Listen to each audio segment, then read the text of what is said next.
আপনি কি সেনজেনভুক্ত কান্ট্রির ভিজিট ভিসা নিয়ে জানতে চাচ্ছেন? তো আজকের ভিডিওটি আপনার জন্য। Hello YouTube, welcome to our channel unlocking legal. আমরা আজকে জানবো সেনজেনভুক্ত কান্ট্রি মানে ভিজিট ভিসা কিভাবে করতে হয়, আপনি নিজে নিজে যেভাবে করতে পারেন। তো আমরা সেই সম্পর্কেই আজকে বিস্তারিত আলোচনা করব। তো আজকে আমাদের সাথে উপস্থিত আছেন ব্যারিস্টার মোহাম্মদ রিয়াদ উদ্দিন। উনি আমাদেরকে আজকে বলবেন সেনজেনভুক্ত ভিসার জন্য কিভাবে অ্যাপ্লিকেশন করতে হয়। আপনাকে স্বাগতম। ধন্যবাদ। তো আপনি আমাদেরকে কি আজকে বলবেন কিভাবে আমরা একজন ক্যান্ডিডেট নিজে নিজেই অ্যাপ্লাই করতে পারি বা নিজে নিজেই কিভাবে ফর্মটা ফিল আপ করতে পারি?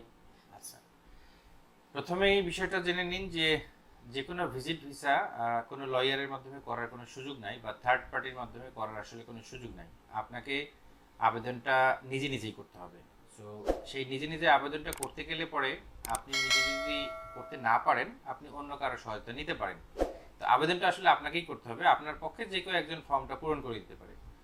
তো আবেদনটা করতে গেলে প্রথমেই আপনাকে যেটা করতে হবে, একটি ফর্ম আপনাকে ডাউনলোড করে নিতে হবে সংশ্লিষ্ট এম্বাসির ওয়েবসাইট থেকে অথবা ভিএফএস গ্লোবালের ওয়েবসাইট থেকে। অর্থাৎ সে ফর এক্সাম্পল আপনি যদি ইতালি যেতে চান বা আপনার ফার্স্ট এন্ট্রি যদি ইতালি হয়ে থাকে, তাহলে আপনি ইতালিয়ান ওয়েবসাইটে যেতে পারেন অথবা ভিএফএস এর ওয়েবসাইটে গিয়ে সেখান থেকে যে নির্দিষ্ট ফর্মটা আছে সেটা একটি ইউনিফাইড ফর্ম, ওই ফর্মটা আপনি ডাউনলোড করে নেবেন। সেখানে 32টা ঘর থাকবে। সেই 32টা ঘরে জাস্ট আপনার কিছু বেসিক ইনফরমেশন আছে, সেই ইনফরমেশনগুলো দিয়ে আপনি নিজে নিজেই ফর্মটা পূরণ করে নিতে পারেন।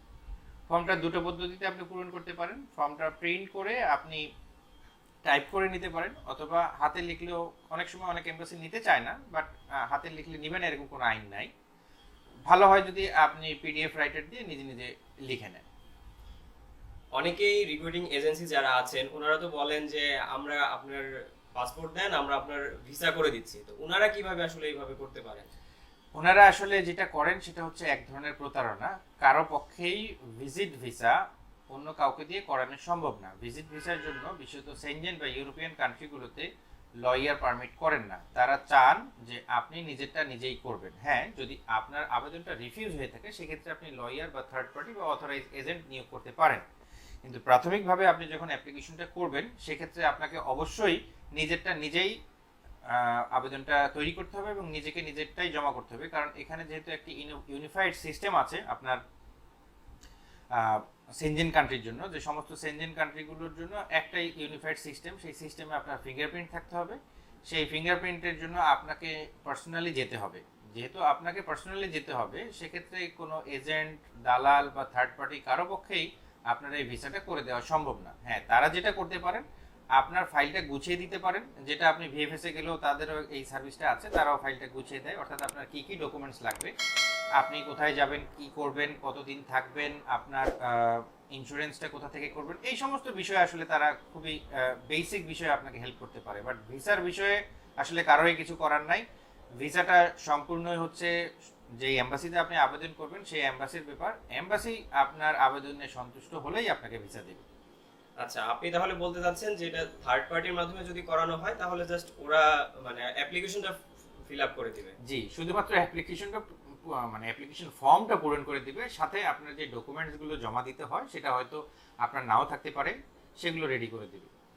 আচ্ছা, তো আমরা এখন যেটা জানতে চাচ্ছি সেটা হচ্ছে একজন মানে ভিজিটর যিনি আর কি ভিজিট করতে চাচ্ছেন, তো ওনার অ্যাকাউন্টসে কিভাবে কিরকম মানে টাকা পয়সা দেখাতে হবে?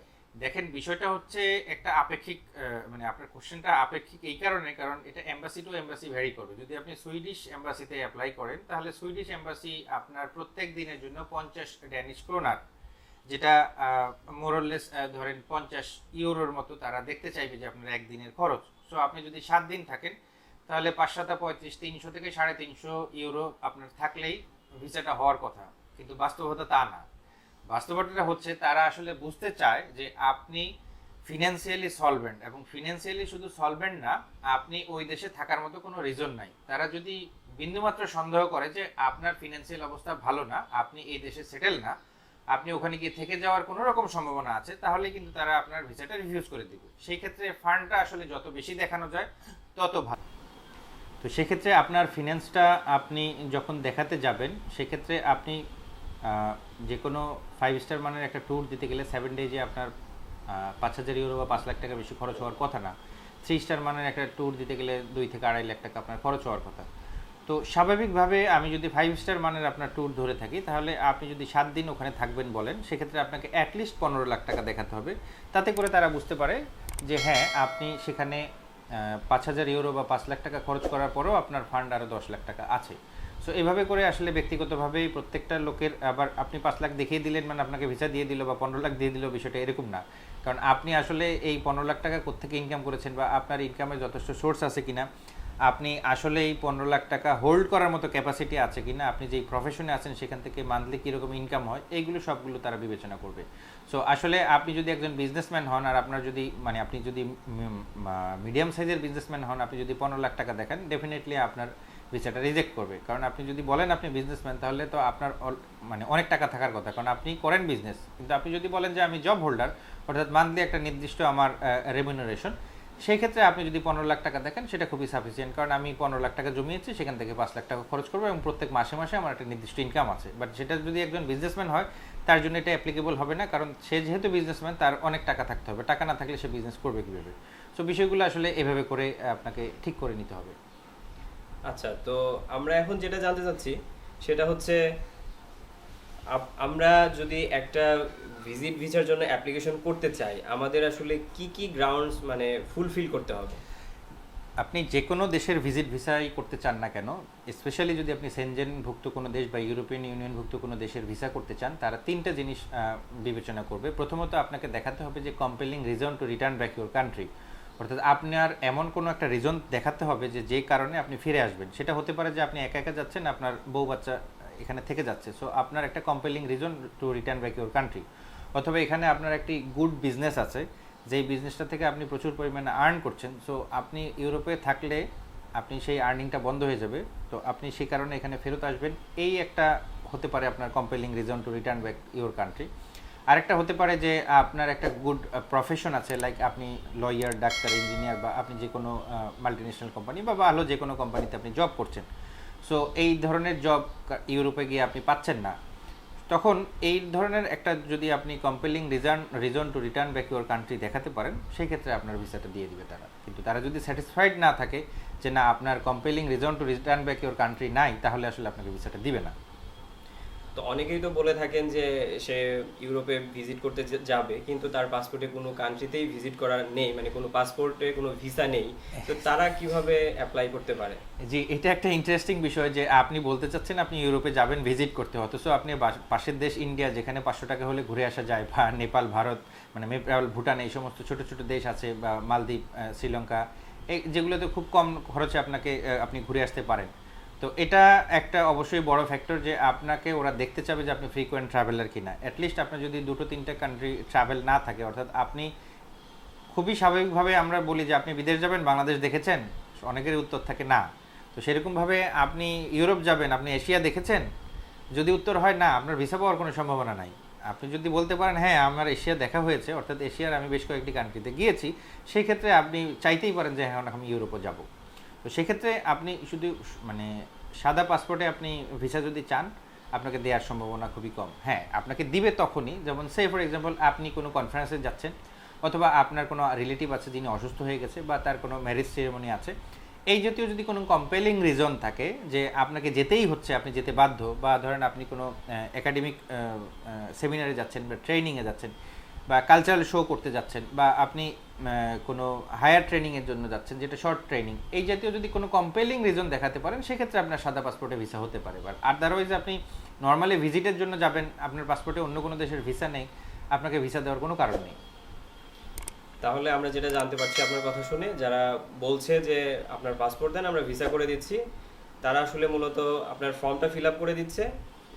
আর হচ্ছে অ্যাপ্লিকেশন তো সবাই করতে পারে, আমরা যেটা জানি অ্যাপ্লিকেশন সবাই করতে পারে, কিন্তু ভিসা দেবে কি দেবে না সেটা তো তাদের উপর, এমবাসির উপর। এখানে একটা ইন্টারেস্টিং বিষয় আছে, কয়দিন আগে র্যাব ফোর্স অনেকগুলো লোককে ধরেছে যারা এই জাল ভিসা চক্র বা জালিয়াতি করে। তারা ফেক স্টিকার বিক্রি করে তারা ভিএফএস বা বিভিন্ন প্রতিষ্ঠানের মাধ্যমে এই ফেক স্টিকারগুলো ডেলিভারি দেওয়ার চেষ্টা করে বা ডেলিভারি দেয়। দেখা যাবে যে আপনি নিজে নিজে গিয়ে আপনার ভিএফএসে জমা করেছেন ফাইল, আবার নিজে নিজেই ভিএফএস থেকে যোগদান মানে আপনার ভিসাটা তুলে এনে যখন ট্রাভেল করতে যাবেন, তখন দেখবেন এটা একটা ফেক ভিসা, খুবই ম্যাজিক, বুম, আপনার টাকাটা কেন? তারা তখন বলবে যে আপনার আমি তো কিছু করিনি, আপনি নিজেই ভিসা জমা দিয়েছেন, আপনি নিজেই আবার তুলে এনেছেন, তো আমার কিছু করার নাই।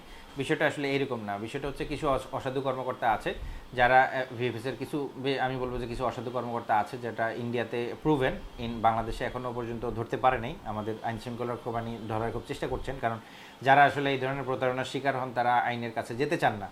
তো সেই কারণেই মাঝে মাঝে যখন অভিযান হয় আপনি দেখবেন যে অনেকগুলো স্টিকার একসাথে 100, 200, 500, 1000 স্টিকার তারা তুলে আনছে। তো এই স্টিকারগুলো কি করে? এই স্টিকারগুলো এইভাবে করেই মানে সেল করা হয় ক্লায়েন্টদের কাছে। সো কেউ যদি আপনাকে বলে যে আপনি পাসপোর্ট দিয়ে যান আপনার ভিসা করে দিচ্ছে, আপনি ধরেই নেবেন যে সে আসলে একটা 2 নম্বর, সে আপনার ভিসা করাতে পারবে তো না, আপনাকে ফেক স্টিকার বিক্রি করার চেষ্টা করছে। এবং এই ব্যবসাটা এখন রমরমা, কারণ আমি যদি আরেকটু ডিটেলসে আপনাকে বলি, আমরা কিছু ভিকটিমের কাছ থেকে খবর পেয়েছি যে এই ধরনের স্টিকারগুলো তারা 15, 16, 10, 12 এইরকম রেটে তারা বিক্রি করে। তো সেক্ষেত্রে আপনি ভিএফএস বা এই জাতীয় প্রতিষ্ঠানকে 2 থেকে 2.5 লাখ টাকা দিলেই হচ্ছে, প্লাস আপনি একটা স্টিকার অনলাইনে গেলেই দেখবেন যে ফেক স্টিকার অ্যাভেলেবেল আছে, বিভিন্ন কোয়ালিটির আছে, 200 থেকে 300 বা 500 ইউরোতে খুবই হাই কোয়ালিটির স্টিকার আছে, যেটা সহজে কোনো এক্সপার্ট লোক না হলে ধরতেও পারবে না যে এটা ফেক স্টিকার।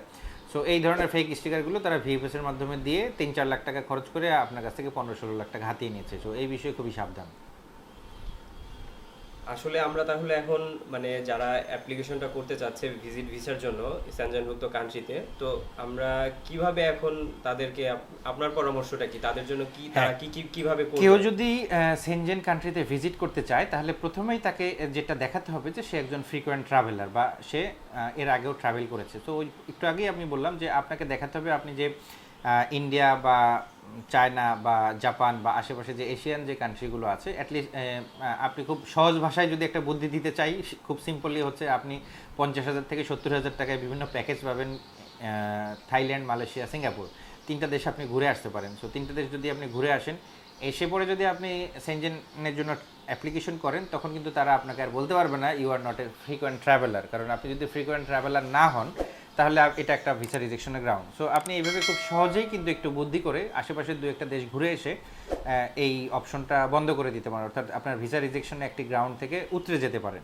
সেকেন্ড যে গ্রাউন্ডটা আছে যে আপনার compelling reason to return back your country, আমাদের এখানে সবাই যে ভুলটা করেন পরিবারের সবাই সহ একসাথে যেতে চেষ্টা করেন। এখন দেখা গেছে আপনি পরিবারের সবাই সহ যদি সব জায়গায় ঘুরে আসেন, অর্থাৎ আপনি সিঙ্গাপুর, মালয়েশিয়া বা থাইল্যান্ড সবাই মিলে যদি ট্রাভেল করে আসেন, সেক্ষেত্রে এটা খুবই সহজ, তারা বুঝবে যে হ্যাঁ আপনি আপনার পরিবার সহ ঘুরে এসেছেন। কিন্তু আপনি আপনার পরিবার সহ কোথাও ঘুরেননি, আপনি এখন ইউরোপে যাবেন ঘুরতে, এটা তো বিশ্বাসযোগ্য হবে না। সেই ক্ষেত্রে আপনি যদি একা প্রথমে যান, আপনি তখন এটা কম্পেলিং রিজন দেখাতে পারবেন যে আমার ওয়াইফ বা আমার বাচ্চা আছে, সো আমাকে ফেরত আসতে হবে, এটা একটা বিষয়। প্লাস হচ্ছে যে আপনার এই ট্রাভেলটা বা এই যে আপনি ভ্যাকেশনে যাচ্ছেন, সেই ভ্যাকেশনের পরে আপনার একটা ইম্পর্টেন্ট কাজ আছে, এরকম যদি আপনি দেখাতে পারেন, তাহলে পরেও যে ভিসা অফিসার সে আপনাকে ভিসা দেওয়ার চিন্তা করবে।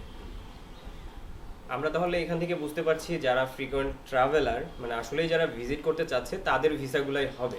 জি, নর্মালি হচ্ছে যে আপনি যদি ফ্রিকোয়েন্ট ট্রাভেলার হন, আপনার যদি এনাফ ফান্ড থাকে, আপনার যদি একটা প্রুফ অফ প্রফেশন থাকে, কারণ এই যে প্রথমেই বললাম যে আপনাকে দেখাতে হবে যে there is a compelling reason to return back your country, you are financially solvent, you have a proof of profession, যে আপনার একটা নির্দিষ্ট প্রফেশন আছে, সেটা বিজনেস হতে পারে, পড়াশোনা হতে পারে, আপনার যে কোনো আদার্স প্রফেশন হতে পারে, যে কোনো প্রফেশনে আপনি আছেন এবং সেখানে আপনি সেটেল। যদি এই 3টা জিনিস আপনি দেখাতে পারেন, তাহলে আপনাকে ভিসা রিজেক্ট করার কোনো কারণ নেই।